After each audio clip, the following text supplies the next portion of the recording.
ওম নমস্কার। মিঠুন আর্য সৈনিক চ্যানেলে আপনাদেরকে আমার স্বাগত।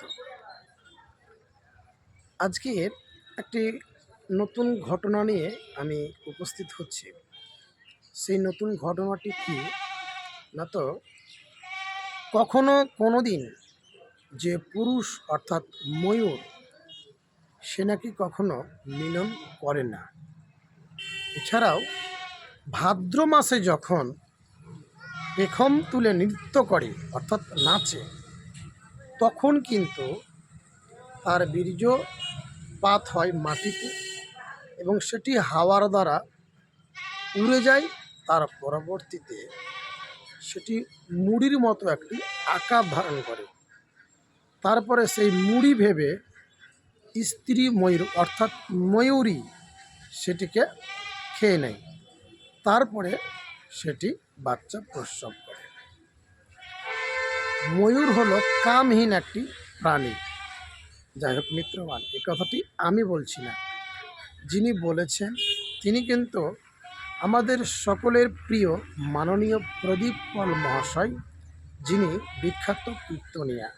তিনি এ বিষয়ে কি বলছেন আর আমি ভিডিওটিও দেখাচ্ছি, আপনারা দর্শন করুন। আসলে দেখবেন ময়ূর ময়ূরীর মিলন হয় না, কিন্তু বাচ্চা হয়। প্রশ্ন করবেন কেন? এদিকে আসলে ময়ূর ভাদ্র মাসে পেখম তুলে নাচে, নাচতে নাচতে মাটিতে বীর্যস্খলিত হয়, আর সেই বীর্য যখন হাওয়াতে উড়ে যায় তখন সেগুলো কি হয়, তখন মুড়ির মতো আকার ধারণ করে। মুড়ি ভেবে খেয়ে নেয়, তার থেকে ডিম হয়, বাচ্চা হয়। এই জন্য ময়ূর ময়ূরীর মধ্যে কাম নেই। এই জন্য ভগবান শ্রীকৃষ্ণ মাথায় পালকটাকে নিয়ে জগৎকে শিক্ষা দিল, রে জগৎ আমার দিকে তাকাও, আমি ময়ূর পুচ্ছটাকে নিলাম, আমার প্রেমের মধ্যে কোনো কামনা নেই, বাসনা নেই, আমার প্রেম নির্মল, আমার প্রেম ভাস্কর। আচ্ছা, মায়েরা বলবেন ময়ূর পুচ্ছটা গোবিন্দের বাম দিকে হেলেছিল না ডান দিকে ছিল? জোরে বলবেন, কোন দিকে ছিল? কোন দিকে? অনেকে বলছে অত ছবি দেখি নাই, দেখে তোমাকে বলবো। ভগবান শ্রীকৃষ্ণের ময়ূর পুচ্ছটা বাম দিকে হেলেছিল। এখন প্রশ্ন হবে, মিত্রগণ, আপনারা এটি শ্রবণ করলেন যে উনি কি বলছেন। উনি নাকি বলেছেন আরও, যাই হোক সেই বিষয়ে আর আমি যাচ্ছি না। তো মিত্রগণ, আপনারা এটির ঠিক ভুল বিচার করবেন। নমস্কার।